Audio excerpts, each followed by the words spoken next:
الحمد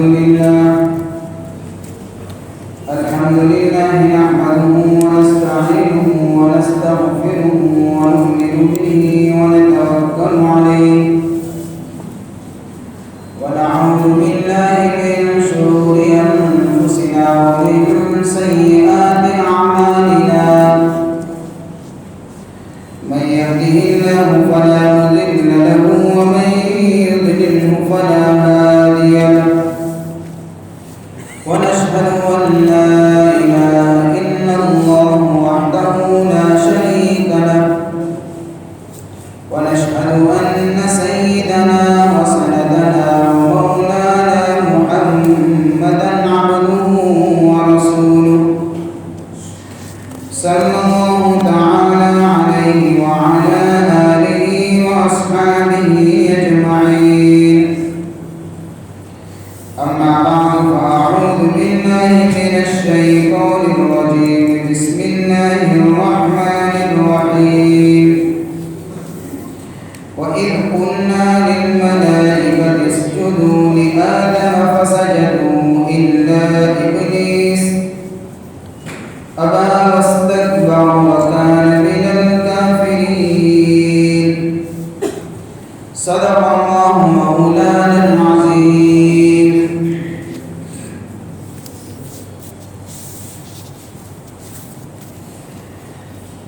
وَإِذْ قُلْنَا اور یاد کریے اس وقت کو جب کہ ہم نے کہا لِلْمَلَائِكَةِ فرشتوں سے اسجدوا تم سجدہ کرو لِآدم آدم کے سامنے فسجدوا تو فرشتوں نے سجدہ کیا إِلَّا إِبْلِيسَ مگر ابلیس نے یعنی سجدہ نہیں کیا ابا واستكبر اس نے انکار کیا اور تکبر کیا وکان من الکافرین اور وہ کافرین میں سے تھا.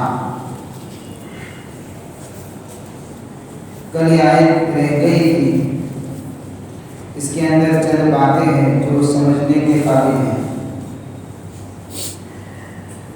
پہلے آیت کا خلاصہ سمجھ لیں کہ اللہ تعالیٰ نے جب حضرت آدم علیہ السلام کو پیدا فرمانے کا ارادہ کیا اور اس ارادے کا اظہار فرشتوں کے سامنے کیا تو فرشتوں نے سوال اٹھایا تھا کہ ایسے مخلوق کو پیدا کرنے کے اندر یعنی کیا حکمت ہے جو مخلوق اتنا فساد کرے گی اور قتل و غارت گری کا بازار گرم کرے گی.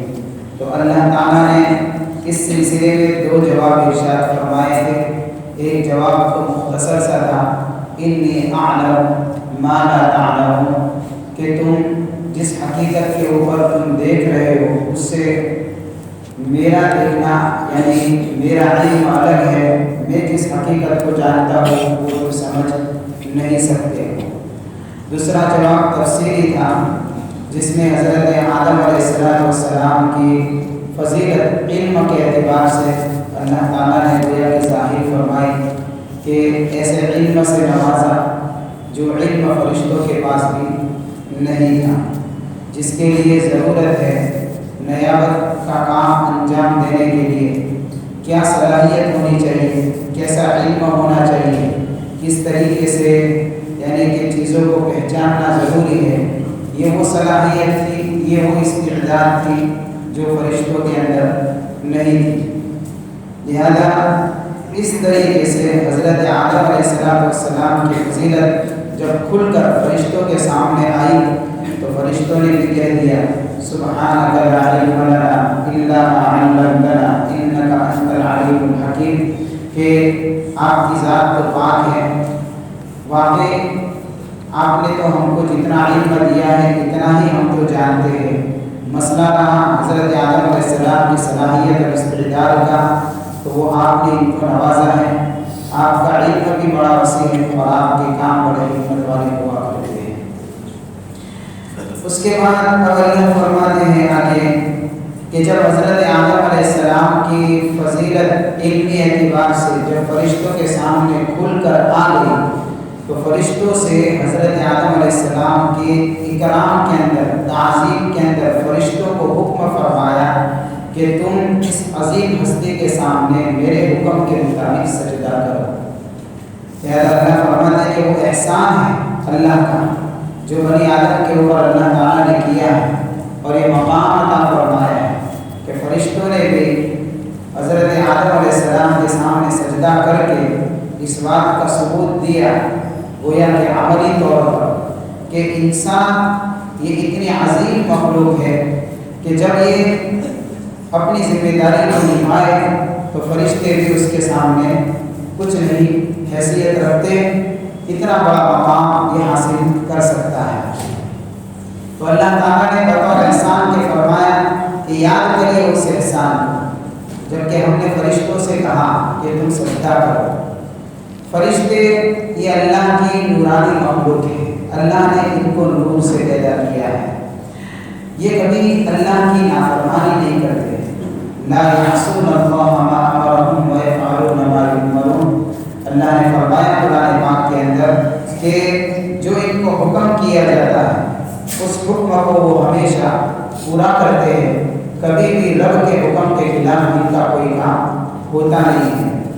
وہ خطا اور نسیان غلطی سے پاک ہے، معصوم مخلوق ہے، گناہ نہیں کرتے، بل عباد مکرمون کہا ہے، وہ بڑے معزز اللہ کے یعنی کہ مخلوق ہے، بندے ہیں، نورانی ہیں، جن کو اللہ تعالیٰ نے پیدا فرمایا ہے اور ہمیشہ اللہ کی عبادت میں لگے رہتے ہیں۔ کوئی رکوع میں ہے، کوئی سجدے میں ہے، کوئی قیام کے اندر ہے، کوئی تسبیح کے اندر ہے، سبحان اللہ والحمدللہ کے ذکر اذکار کے اندر لگا ہوا ہے۔ تو یہ سارے کے سارے فرشتے اللہ کی عبادت کے اندر مصروف ہے اور اللہ کی عبادت کے اندر لگے ہوئے ہیں، یہ فرشتوں کی حقیقت ہے۔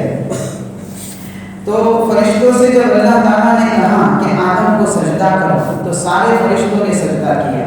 میں نے کل اس موقع کے اوپر ایک بات کہی تھی کہ جب اللہ کا یہ حکم ہوا فرشتوں کو کہ آدم کو سجدہ کرو، تو مفسرین نے لکھا ہے اس آیت کے بعد روایت کو کہ حضرت اسرافیل علیہ السلام جو فرشتے ہیں، سور پھونکنے والے فرشتے، حضرت اسرافیل علیہ السلام جو قیامت میں سور پھونکیں گے، یہ وہ فرشتے ہیں جب اللہ کا حکم سنا تو سب سے پہلے حضرت آدم کے سامنے سجدہ کیا۔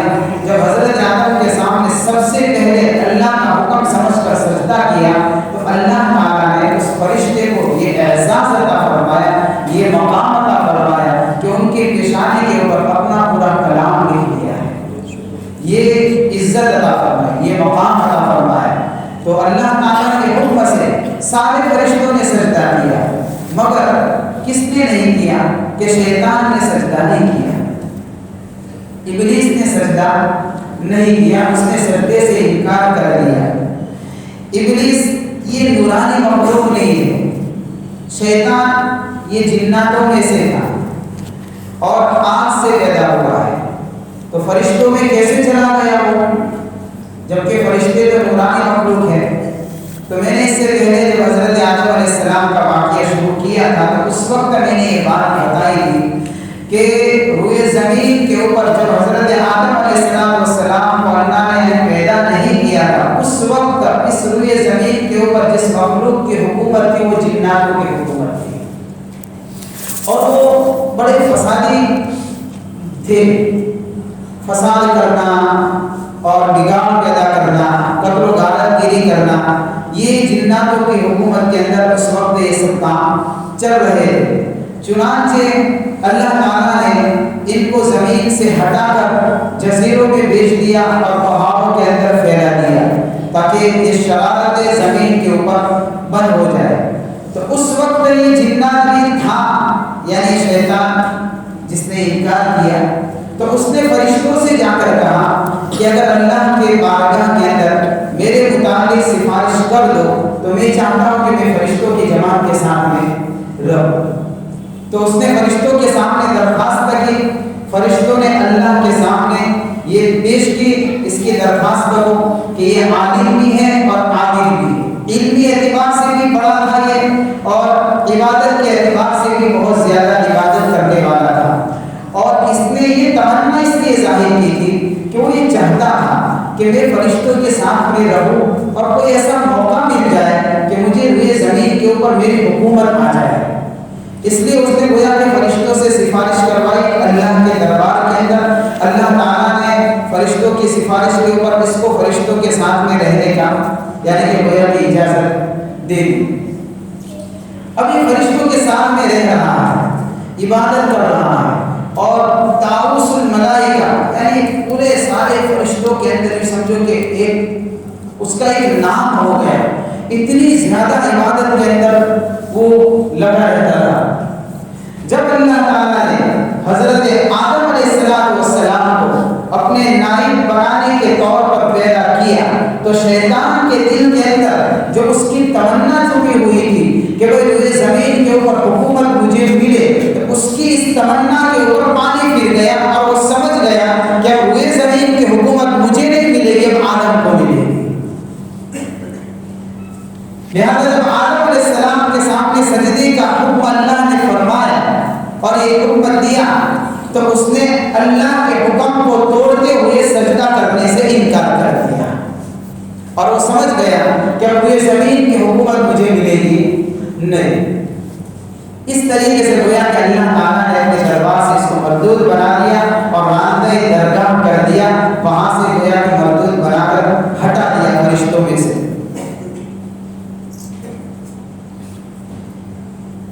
یہ جو آدم علیہ السلام کے سامنے سجدہ کا حکم اللہ نے فرمایا وہ سجدہ کون سا تھا؟ سجدے دو طرح کے ہوتے ہیں، ایک سجدہ عبادت کے لیے سے کیا جاتا ہے، ایک سجدہ تعظیم کے لیے سے کیا جاتا ہے. عبادت کی نیت سے جو سجدہ کیا جائے وہ سجدہ یہ ہے کہ کسی کو رب سمجھ کر، کسی کو معبود سمجھ کر اس کی عبادت کی نیت سے کسی کے سامنے جھکنا اور سجدے میں جانا، یہ عبادت کی نیت سے سجدہ ہے. اور یہ عبادت کی نیت سے جو سجدہ ہے یہ سجدہ حضرت آدم علیہ السلام سے لے کر جتنی بھی ملتیں اور جتنی بھی یعنی جتنے بھی انبیاء کرام آئے اور جتنے بھی امت آئی، ہر امت کے اندر اور ہر نبی کے زمانے کے اندر عبادت کی نیت سے سجدہ جائز نہیں تھا. کسی بھی مذہب کے اندر یہ سجدہ یعنی اپنی ملتوں میں بھی عبادت کی نیت سے سجدہ تو کسی میں بھی نہیں تھا. لہذا عبادت کی نیت سے کسی کے سامنے سجدہ کرنا یہ کفر اور شرک کا حکم رکھتا ہے، آدمی ایمان سے نکل جائے گا، خطرہ ہے. لہذا یہ سجدہ جائز نہیں ہے، جیسے اگلی امتوں میں بھی یہ سجدہ جائز نہیں تھا. ایک سجدہ رہا سجدہ تعظیم. سجدہ تعظیم کا مطلب یہ ہوتا ہے کہ جیسے ہم کسی کی عظمت کے اندر کسی سے مصافحہ کرتے ہیں، کسی سے سلام کرتے ہیں، کسی سے ملاقات کرتے ہیں، یہ سب تعظیم کی گویا کے طریقے ہیں. تو اگلی ملتوں کے اندر تعظیم کی نیت سے کسی کے سامنے جھکنا جائز تھا کہ اس طریقے سے گویا کہ ان کے اندر تعظیم تھی کہ مگر بطور تعظیم کے کسی کے سامنے جھکا جائے. جیسے حضرت یوسف علیہ السلام کے واقعے کے اندر آئے وَخَرُّوا لَهُ سُجَّدًا کہ حضرت یوسف علیہ السلام کے سامنے ان کے بھائیوں نے کیا کیا؟ سجدہ کیا. تو یہ جو سجدہ تھا وہ تعظیم کی نیت سے تھا. جیسے ہم تعظیم کی نیت سے کسی سے ہاتھ ملاتے ہیں، ملاقات کرتے ہیں، معانقہ کرتے ہیں، سلام کلام کرتے ہیں، یہ سارے کام تعظیم کے ہیں. اس طریقے سے اگلی بھی ملتوں کے اندر اس طریقے سے سجدہ کرنا بطور تعظیم کے جاری تھا اور ایسا سجدہ ہوتا تھا. بلکہ تصویر بنانا بھی جائز تھا. یعملون له من محارب و تماثیل کہ جنات حضرت سلیمان علیہ السلام کے لیے محرابیں بناتے تھے اور تصویر سازی کا کام کرتے تھے. یہ سارے کام وہ تھے کہ جو اپنی ملتوں کے اندر تھے. شریعت محمدیہ کے اندر تعظیم کی نیت سے سجدہ بھی ناجائز ہے. اب تعظیم کی نیت سے بھی کسی کے سامنے سجدہ کر سکتے نہیں. اگلی امتوں میں کیا تھا کہ تعظیم کی نیت سے سجدہ تھا. اب اگر کوئی بگاڑ آتا تھا تو اللہ تعالیٰ کسی نبی کو بھیجتے تھے، وہ نبی آ کر پھر سے قوم کے اندر اسلام کا کام کرتے تھے. اس طریقے سے سلسلہ چلا تھا. اب حضور پاک صلی اللہ علیہ وسلم آخری نبی ہے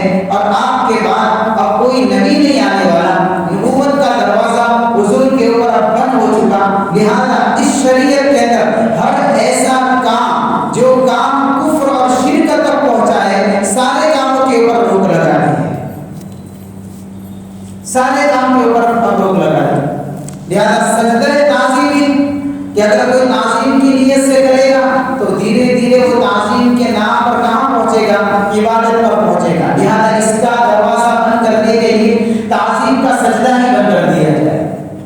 اس طریقے سے تصویر سازی، کہ تصویر سازی کیا ہوگا کہ اگر تصویر بنانے کی اجازت دی جائے گی تو دھیرے دھیرے دھیرے دھیرے تصویر سازی سے کہاں پہنچیں گے کہ لوگ تصویروں کی پوجا کرنے لگیں گے، اس کی عبادت کرنے لگیں گے. لہٰذا تصویر سازی بھی نہ چاہیے کیونکہ یہ کام شرک تک پہنچا سکتا ہے. حضرت نوح علیہ السلام کے زمانے میں جو کفر اور شرک جو شروع ہوا ان کے زمانے میں، اس کی ابتدا اسی طریقے سے ہوئی. سورہ نوح کے اندر لا یعوق و یعوق یعنی کہ جو ایک نام ہے، 4-5 نام مفسرین نے لکھا ہے یہ اصل میں بت نہیں تھے، ان کے زمانے میں اللہ والے تھے، بڑے نیک لوگ، اور یہ اپنی قوم کو نیکی کی ہدایت کرتے تھے، نیکی کی باتیں بتاتے تھے اور سمجھاتے تھے. لیکن ظاہر سی بات ہے انسان کی زندگی ختم ہو جائے گی تو موت تو آئے گی، تو دھیرے دھیرے کر کے یہ نیک لوگ چلے گئے. جب ان نیک لوگوں سے بستی خالی ہو گئی ان کی اور یہ قوم محروم ہو گئی نیک لوگوں سے، تو انہوں نے بڑے یعنی کہ یہ لوگ اداسی کے اندر آ گئے کہ جس کے ذریعے سے ہمیں ہدایت کے راستے ملا کرتے تھے، جس کے ذریعے سے ہمیں نیکی کی باتیں سمجھ میں آیا کرتے تھے، یہ وہ نیک لوگ تھے کہ جن کے باتوں کے ذریعے سے ہم فتنوں سے بچا کرتے تھے. اب ایسے کوئی ہمارے قوم کے اندر رہے نہیں، تو شیطان نے ان کو ورگا لگایا، ان کو کہا کہ بھئی اتنے اداس ہونے کی ضرورت نہیں، تو کیا کریں کہ ایک کام کرو، تم ان کی تصویریں بنا دو اور تصویریں بنا کر اپنے گھروں کے اندر لٹکا دو. تم کو اگر ان نیک لوگوں کی بزرگوں کی یاد آئے تو ان کی تصویروں کو دیکھنے کا اور ان کی جو باتیں اس کے اوپر عمل کرنے کا. جیسے ہم بھی ہمارے بزرگوں کی تصویریں موبائلوں میں رکھتے ہیں، اللہ والوں کی تصویریں موبائل میں رکھتے ہیں، یہ سب یہی کام ہے. ایک وقت آئے گا کہ اگر اس کے اوپر روک نہیں لگے گی تو آنے والی نسلیں اسی کی عبادت کرنے لگے گی. اور لوگ عجیب بات یہ ہے کہ بزرگوں کی تصویریں رکھنا اس کو نیکی سمجھتے ہیں، اللہ والوں کی تصویر موبائل کے اندر رکھنا اس کو نیکی سمجھا جاتا ہے کہ وہ بزرگ کی تصویر ہے. تو شیطان نے یہی کہا ان کو کہ بھئی یہ اللہ والے تھے، اس میں اداس ہونے کی ضرورت کیا ہے، ان کی تصویر بناؤ، گھروں کے اندر لٹکاؤ اور ان کی جو ہدایت تھی اس کے اوپر عمل کرو. لیکن بات تو بڑی اچھی ہے، لہٰذا انہوں نے یہ کام شروع کر دیا. اب شیطان ان کو تو یہ نہیں کہہ سکتا ہے کہ بھئی تم ان کی عبادت کرو، اس لیے کہ ابھی تو ان کی نصیحتیں ان کے دلوں کے اندر تازہ تھی، اس لیے ان کو ایک قدم یہاں تک بڑھا ہے کہ تصویر رکھو، بس عبادت ان کی نہیں کرنی ہے، تصویر تو اس لیے رکھنی ہے تاکہ ان کی نصیحتیں ان کو دیکھ کر تم کو یاد آئے. بات اچھی شروع ہو گئے. اب گھر کے اندر تصویر رکھی ہوئی ہے، نیک لوگوں کی یاد آتی ہے، ان کو دیکھتے ہیں اور ان کی باتوں پر عمل ہوتی ہے. اب دھیرے دھیرے دھیرے وقت گزرتا گیا، پیچھے آنے والی نسل آئی، اب یہ بھول گئی کہ یہ کون ہے. اب شیطان نے ان کو سکھایا، ان کو کہا کہ بھئی یہ جو تم یہ تصویریں دیکھتے ہو، تمہارے باپ دادا نے یہ جو لگا ان کی عبادت کرتے تھے، تم بھی ان کے سامنے جھکو اور ان سے اپنی مرادیں مانگو، یہ تمہارے کام پورا کریں گے، یہ تمہارے حاجت روا ہے، یہ مشکل کشا ہے، یہ تم کو اولاد بھی دیں گے، یہ تمہاری بیماری بھی دور کریں گے. تم کہیں پھنسو گے تو ان کے دورے دھاگے بھی مان دینا، ان کے نام کے کام کر دینا، اپنی دکانوں میں لٹکاؤ، اپنے گھروں کے اندر لٹکاؤ، یہ سب بابائے ہیں، تم ان کی عبادت کرو. تمہارے باپ دادا بھی ان کی عبادت کرتے تھے کہ اچھا یوں ہے کہ ہاں. اب یہاں سے شرک شروع ہو گیا. اس امت کے اندر یہاں تک معاملہ نہ پہنچے اس کے لیے تصویر سازی کے اوپر بھی روک لگایا کہ یہ بھی صحیح نہیں ہے، سجدہ تعظیمی بھی صحیح نہیں ہے. لہذا کوئی اگر کسی کے سامنے سجدہ کرتا ہے، اگر وہ یوں کہتا ہے میں نے عبادت کی نیت سے نہیں کیا، تو ظاہر سی بات ہے اس نے تعظیم کی نیت سے کیا ہے تو وہ بھی ناجائز ہے.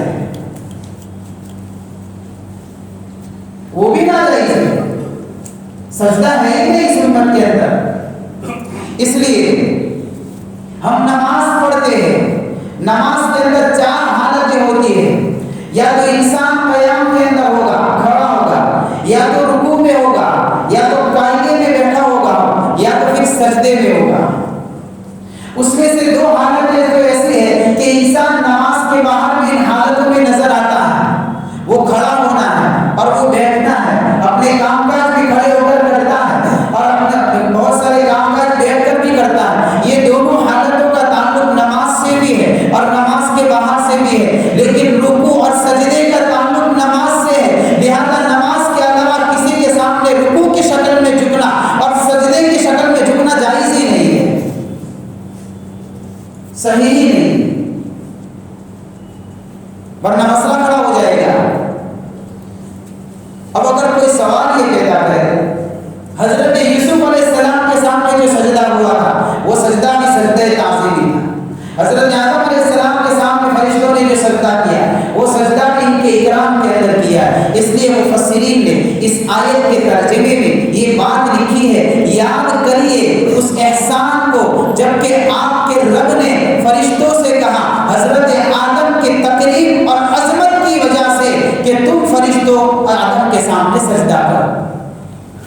آیت کی تفسیر اور خلاصے میں اس بات کو لیا تو سجدہ عظمت کی وجہ سے تھا، سجدہ حضرت آدم علیہ السلام کی شرافت کی وجہ سے تھا، ان کے اسٹیٹس کی وجہ سے تھا، ان کے بلند مرتبے کی وجہ سے تھا، ان کی عظیم عظمت کو بیان کرنے کے لیے سجدہ تھا۔ لیکن اب تو یہ تو ہماری امت محمدیہ والی شریعت میں تو یہ بھی تو سجدہ نہیں ہے۔ اب ہم دیکھیں ہمارے قوم کا حال دیکھیں کیا ہو رہا، سجدے ہو رہے ہیں نہیں ہو رہے؟ بھئی کہاں سے یہ بات؟ جب ایک چیز کو شریعت نے منع کر دیا ہے، روک ہی لگا دیا، جہاں سے کوئی جواز کا مسئلہ ہی نہیں۔ اب اگر کوئی یوں کہے کہ آیت کے اندر تو یہ تو کہیں لکھا ہوا ہے ہی نہیں کہ بھئی اب اس امت میں سجدہ مت کرو، یہ کہاں ترجمہ ہوا ہے آیت کے اندر؟ یہ تو لکھا ہوا نہیں ہے، بلکہ سجدہ کرنے کا حکم ہے کہ آدم کو سجدہ کرو، نہ کرنے کا حکم کہاں ہے؟ تو جہاں کرنے کا حکم ہے تو پھر یہ امت کیوں نہ کرے تعظیم کی نیت سے سجدہ؟ کوئی سوال پیدا کر سکتا ہے؟ کیونکہ اس کا جواب ہے اللہ کے نبی صلی اللہ علیہ وسلم نے فرمایا، حدیث پاک کے اندر آتا ہے اور یہ روایت احادیث کی کتابوں میں موجود ہے، صحابہ نے دیکھا تھا، اہل کتاب کو دیکھا، یعنی یہودیوں کو دیکھا، عیسائیوں کو دیکھا، وہ لوگ اپنے مذہبی پیشواؤں کو سجدہ کرتے تھے۔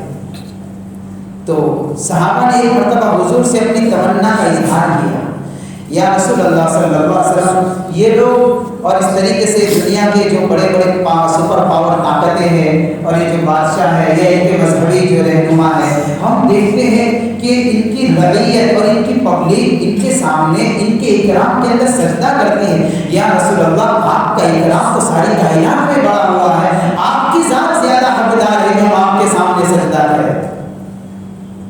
صحابہ نے پوچھا، اللہ کے نبی صلی اللہ علیہ وسلم نے فرمایا ہرگز نہیں، اگر میں رب کے علاوہ کسی کو سجدے کا حکم کرتا تو بیوی کو کہتا کہ وہ اپنے شوہر کے سامنے سجدہ کرتی، لیکن سجدے کا حکم نہیں ہے، لہذا بیوی کو بھی یہ حکم نہیں ہے کہ اس عظمت کو بیان کرتے ہوئے، شوہر کی عظمت کو بیان کرتے ہوئے سجدے سے روکا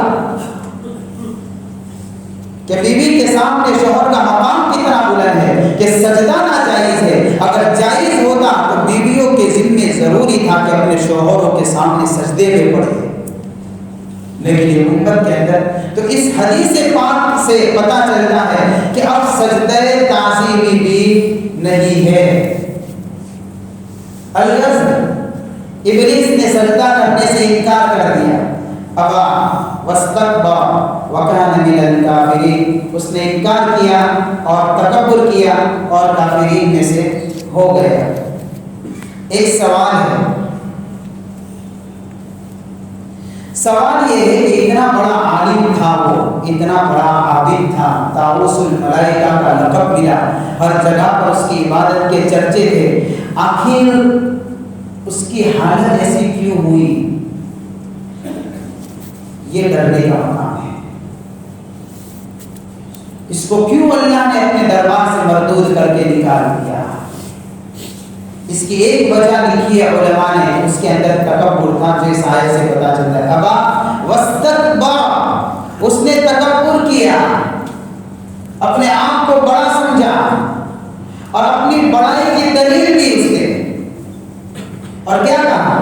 انا خیر من خلقتنی من نار وخلقتہ من طین، میں بہتر ہوں، انا خیر من، یہ انانیت ہے، انانیت میں کچھ ہو، یہ بہت بڑی بیماری ہے، یہ شیطانی بیماری ہے جو انسان کے اندر اگر آ جاتی ہے تو پھر پتہ نہیں وہ کیا سے کیا کام کر گزرتا ہے۔ یہ انا والی بات بہت بڑی ٹیڑھی بات ہے، اس لیے انانیت نکلنی چاہیے دلوں کے اندر سے۔ اس نے یہی کہا انا خیر من، میں ہوں سب سے بڑا، میں بہتر ہوں، تو کیوں بہتر ہے؟ اس لیے کہ آپ نے مجھ سے آگ سے پیدا کیا ہے، آدم کو مٹی سے پیدا کیا ہے، آگ کی صفت ہے اوپر کو اٹھنا، مٹی کی صفت ہے زمین پر پڑے رہنا، جو اوپر اٹھتا ہے وہ بڑا ہوا کرتا ہے، جو زمین پر پڑا رہتا ہے وہ چھوٹا ہوا کرتا ہے۔ دلیل نہیں اس میں اسجد لمن خلقت طینا، کیا میں اس کو سجدہ کروں جس کو مٹی سے پیدا کیا گیا ہے؟ یہ تکبر ہے۔ جب انسان کی زندگی کے اندر عبادت کے راستے سے تکبر آتا ہے، انتہائی برا ہوتا ہے۔ یہ اس کے علم اور عبادت کا تکبر ہے۔ تکبر تو ویسے بھی بری چیز ہے۔ وَلَا تَمْشِ فِي الْأَرْضِ مَرَحًا إِنَّكَ لَن تَخْرِقَ الْأَرْضَ وَلَن تَبْلُغَ الْجِبَالَ طُولًا، اللہ فرماتے ہیں زمین پر پیر مار کر مت چل، اتنا زیادہ اپنے آپ کو بڑا مت سمجھ کہ چلتا ہے تو ایسے انداز سے چلتا ہے کہ زمین پر پیر مار کر چلتا ہے تو زمین کو پھاڑ نہیں دے گا، تیرے اندر اتنا زور نہیں کہ زمین کو پھاڑ دے گا، یہ قرآن کی آیت کا مفہوم سمجھا رہا ہوں، اور تیرے اندر اتنا زور نہیں ہے کہ تو بلندی پر پہنچ جائے گا، تو مٹی کا بنا ہوا یہی رہے گا۔ وَلَا تَمْشِ فِي الْأَرْضِ مَرَحًا إِنَّكَ لَن تَخْرِقَ الْأَرْضَ، تو زمین کو پھاڑ نہیں سکتا ہے، وَلَن تَبْلُغَ الْجِبَالَ طُولًا، تو بلندیوں پر جا نہیں سکتا ہے، اپنے اوقات میں رہا کرنا، یہ اللہ نے کہا۔ یعنی تکبر نہ کیا کر، اپنے اوقات کو پہچان، تو کون ہے، تو کس سے بنا ہے، تیری حیثیت کیا ہے، تو بنا ہے گندے پانی کے قطرے سے، تیرا انجام قبر کے کیڑے مکوڑے ہیں، اس لیے اپنے اوقات کو نہ بھولا کرے۔ تو تکبر اتنی بری چیز ہے کہ جب انسان کی زندگی کے اندر یہ چیز آ جاتی ہے، بڑائی کی چیز، اور تکبر تو یہ اللہ کے لیے ہے، بڑائی تو ہمارے لیے کہاں سے بڑا ہے؟ یہ رب ہے، وَلَهُ الْكِبْرِيَاءُ فِي السَّمَاوَاتِ وَالْأَرْضِ، ساری بڑائی اسی کے لیے ہے، آسمانوں میں اور زمینیں میں، وہ اللہ ہے جو متکبر ہے۔ بندے کو یہ سجتی نہیں یہ بات، بلکہ ایک روایت میں آتا ہے تکبر میری چادر ہے، جو چھیننے کی کوشش کرے گا اس کو جہنم میں ڈالوں گا میں۔ یہ روایت اللہ کے نبی صلی اللہ علیہ وسلم نے فرمایا، یہ رب کی چادر ہے، اگر کوئی تکبر کرتا ہے اس کا مطلب یہ وہ رحمان کی چادر کو چھیننے کی کوشش کرتا ہے، اور جو رب کی چادر کو چھینے گا وہ کبھی کامیاب نہیں ہوگا۔ ہاں، تو عبادت کے راستے سے تکبر آئے، کبھی مال کے راستے سے تکبر آتا ہے، کبھی غربت کے راستے سے بھی تکبر آتا ہے، یہ بھی ایک مالدار کا تکبر کرنا بری چیز ہے، اور ایک غریب کا تکبر کرنا یہ مالدار کے تکبر سے زیادہ برا ہے۔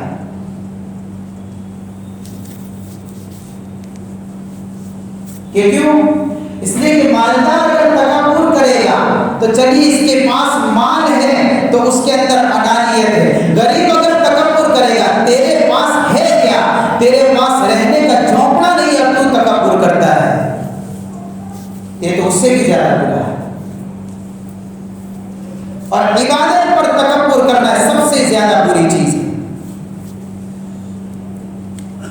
کوئی اپنے آپ کوئی نماز پڑھتا ہے، کوئی روزے رکھتا ہے، کوئی حج کرتا ہے، کوئی تہجد پڑھتا ہے، کوئی نوافل پڑھتا ہے اور اپنے متعلق یہ سوچتا ہے کہ میں تو بڑا دیندار ہوں، کوئی اللہ کے راستے میں وقت لگاتا ہے اور سوچ رہا ہے کہ میں تو بڑی پابندی کرنے والا ہوں، میں تو بہت کچھ کام کر رہا ہوں۔ رب کو ضرورت ہے، اللہ کو ضرورت نہیں۔ بنی اسرائیل کے اندر ایک عابد، نیک عبادت گزار اور ایسی عبادت کرنے والا کا ہمیشہ رب کی طرف سے اس کے اوپر بادل سایہ کرتا ہے، ایسی کرامت کی سی عبادت کی برکت سے۔ ایک مرتبہ ایسا ہوا کہ ایک فاسق آدمی اس کے پاس آ کر کھڑا ہو گیا کہ میں جاتا ہوں اس عابد کے بادل کے سائے کے اندر تھوڑی دیر کھڑا ہو جاؤ۔ تو جب فاسق اور گنہگار بندہ جب اس عابد کے پاس آیا تاکہ اس کے بادل کے سائے سے کچھ فائدہ اٹھائے، تو اس نے ذلت کے لہجے میں کہا کہ تو کہاں میرے پاس کھڑا ہو گیا، تیری نمازوں کا ٹھکانہ نہیں ہے۔ کبھی کبھار ہم بھی تانا دے دیا کرتے، یہ نہ کرتے، جو جتنا بڑا بے دین ہو اس سے اتنے قریب ہو جائے۔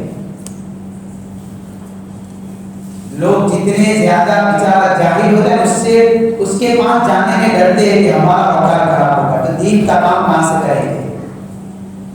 جتنا بڑا مجرم اس کو اتنی بڑی قربت دیجیے، یہ قریب ہوگا تو بات سنے گا، ورنہ ایسا تو نہیں ہے کہ کہیں یہ شوشہ چھوڑ دیا گیا ہے کہ میں دیندار اور گنہگار کے پاس جا کر کہاں سے بیٹھوں، کہیں ایسا تو نہیں کہ گڑبڑی ہو ہماری عبادت میں۔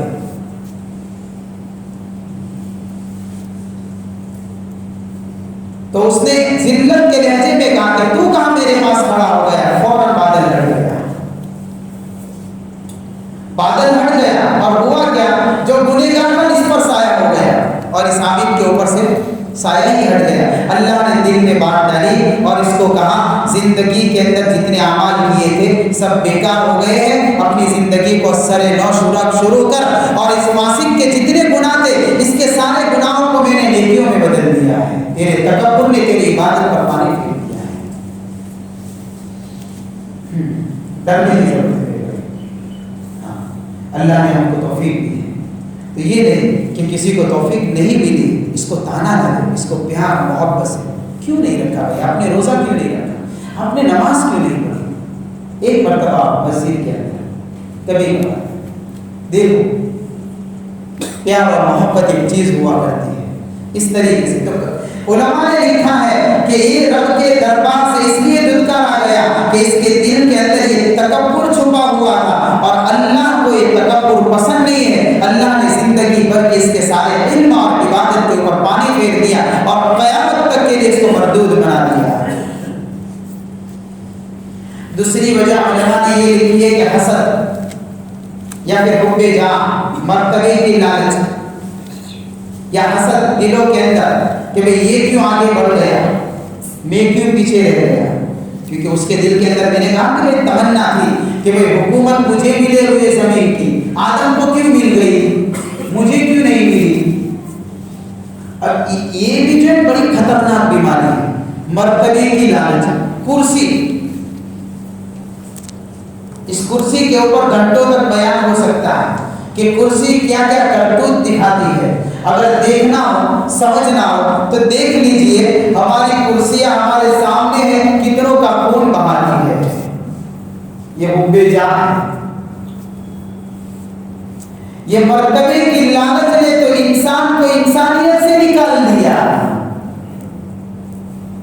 يحبون أن يحمدوا بما لم يفعلوا فلا تحسبنهم بمفازة من العذاب ولهم عذاب أليم۔ قرآن کہتا ہے وہ چاہتے ہیں ان کی تعریف کی جائے، ان کو بڑا سمجھا جائے، ان کو عہدے والا سمجھا جائے، ان کو پاور والا سمجھا جائے۔ وہ چاہتے ہیں ان کی تعریف کی جائے۔ کس پر تعریف کرے؟ جو کام کیے تھے اس پر تعریف کی جائے۔ بما لم يفعلوا، کام کیے نہیں ہے، صرف تعریف ہونی چاہیے، واہ واہ، پرسنالٹی اچھی ہونی چاہیے، تو سب کو اس کام کے اوپر لگا دیا ہے کہ ہمارے حب جاہ کے لیے محنت کرو، تو بیچارہ میڈیا بھی کرتا ہے۔ پورا دین تھک جاتا ہے میڈیا. اس کے حب جہاں کو بچانے کے اندر خود کی کریڈٹ کو خراب کر دیا ہے. حب جہاں ہے کہ بھئی یہ بچ جانی چاہیے، اس کے سوا کام نہیں ہو سکتا ہے. کرسی ہے، یہ بڑی کرامت دکھاتی ہے، یہ کتنے غریبوں کا خون بھی چوس لیتی ہے. اگر اس کے اندر نشہ پیدا ہو جائے اور اگر اس کے اندر انصاف آ جائے تو کتنے مظلوموں کو انصاف مل جا رہا ہے. یہ مرتبے کی لعنت یہ ہوا کرتی ہے. حسد یہ بھی اتنی بری بیماری ہے کہ یہودیوں کو جو ہدایت نہیں ملی، حسد من عند انفسهم من بعد ما تبين لهم الحق. کیوں ہدایت قبول نہیں کرتے؟ اس لیے کہ ان کے دلوں میں حسد چھپا ہوا تھا، ورنہ تو حق کھل کر آ چکا ہے. اس لیے انہوں نے ہدایت کو قبول نہیں کیا ہے. اس لیے نہیں کہ وہ ہدایت کو نہیں سمجھے، سمجھ گئے، حقیقت سمجھ میں آ گئی ہے، قرآن کی حقانیت سمجھ میں آ گئی ہے، دین اللہ کا سمجھ میں آ گیا ہے. لیکن نہ ماننے کی وجہ یہ ہے کہ دلوں کے اندر وہی نبی کے متعلق حسد چھپا ہوا ہے. اس حسد کے بنا پر یہ لوگ کلمہ پڑھنے کے لیے تیار نہیں ہیں. ابا واستكبر وكان من الكافرين. یہ بڑی بڑی بیماریاں ہیں میرے بھائی. اللہ ہمارے دلوں کو اس سے پاک کرے. بہت خطرناک چیزیں ہوا کرتی ہے، دل بھی مریض ہوا کرتے ہیں. یہ دلوں کے روگ ہیں جو انسان کے جسم کے روگ ہوا کرتے ہیں. اس طریقے سے دلوں میں بھی یہ روگ پیدا ہو جایا کرتے ہیں. اللہ سے مانگے کہ اللہ ان دلوں کو ان چیزوں سے پاک کرے. اللہ ان سارے ناپاک گندگیوں کو اللہ دلوں کے اندر سے نکالے. اللہ والوں کی مجلس کے اندر اسی لیے جانا ہوتا ہے، ایسے محفلوں میں اسی لیے بیٹھنا ہوتا ہے کہ ان محفلوں میں بیٹھیں گے اللہ قرآن کی برکت سے دلوں کی صفائی کرے، دلوں میں صفائی رکھے. ایک سوال ہے اخیر کے اندر کہ شیطان نے ایک دعویٰ کیا، انا خیر من خلقتنی من نار وخلقتہ من طین. مجھے آگ سے پیدا کیا اور آدم کو مٹی سے پیدا کیا، آگ مٹی سے بہتر ہے. اس نے یہ دعویٰ کیا. سوال یہ ہے اس کا یہ دعویٰ صحیح ہے؟ کیا آگ مٹی سے بہتر ہے یا پھر مٹی آگ سے بہتر ہے؟ مفسرین نے اس کے اوپر بڑی بہترین بحث کی ہے. میں 3-4 باتیں اس سلسلے میں آپ کے سامنے رکھوں تاکہ پتہ چلے اس کا دعویٰ غلط ہے. پہلی بات تو یہ ہے کہ آگ مٹی سے بہتر نہیں ہے. کیا وجہ؟ اس کی وجہ یہ ہے کہ آگ کی طبیعت کے اندر کسی چیز کو جلانا اور برباد کرتا ہے. جب کوئی بھی چیز آگ میں ڈالی جائے گی وہ چیز باقی نہیں رہے گی، وہ چیز جل جائے گی، ختم ہو جائے گی، راکھ ہو جائے گی. اس کے مقابلے میں اگر مٹی کو دیکھا جائے تو مٹی کسی چیز کو جلاتی نہیں ہے، برباد نہیں کرتی. جو چیز جلا میں وہ بہتر نہیں ہوتی ہے، جو چیز نہ جلا میں وہی بہتر ہوتی ہے. مٹی بہتر ہے. اس کا دعویٰ غلط ہے. دوسری بات، آگ مٹی سے بہتر نہیں ہے. کیوں نہیں ہے؟ اس لیے کہ انسانوں کا جتنا بھی مفاد ہے اور فائدے کی چیزیں ہیں وہ ساری کی ساری چیزیں اللہ نے مٹی سے نکالی ہے. غذا زمین سے نکلتی ہے، لباس کا تعلق زمین سے ہے، معیشت اور سامان معیشت کا تعلق زمین سے ہے. اس کے مقابلے میں آگ کو دیکھا جائے، آگ کے اندر یہ منافع نہیں ہے، زمین کے اندر منافع ہے. اور جو جس چیز میں فائدہ ہوتا ہے وہ چیز بہتر ہوتی ہے. لہذا مٹی بہتر ہے، آگ بہتر نہیں ہے. تیسری وجہ، مٹی ایک ایسی چیز ہے کہ جس کے ساتھ ہر مخلوق کی ضرورت لگی ہوئی ہے. کوئی بھی مخلوق، حیوان، جاندار، انسان، چرند، پرند، جس کو بھی لے لیا جائے، اس کو ان ساری مخلوقات کو مٹی کی ضرورت ہے. اور آگ کی ضرورت ہر مخلوق کو نہیں پڑتی ہے. اب ظاہر سی بات ہے جس کی ضرورت زیادہ ہو وہ چیز بہتر ہوا کرتی ہے. لہذا مٹی بہتر ہے، آگ بہتر نہیں ہے مٹی کے مقابلے میں. ایک اور بات، زمین کے اندر کوئی بھی چیز یا کوئی بھی بیج ڈالا جاتا ہے تو زمین اس بیج کے بدل میں کئی بیج اور کئی دانے واپس کر کے لوٹاتی ہے.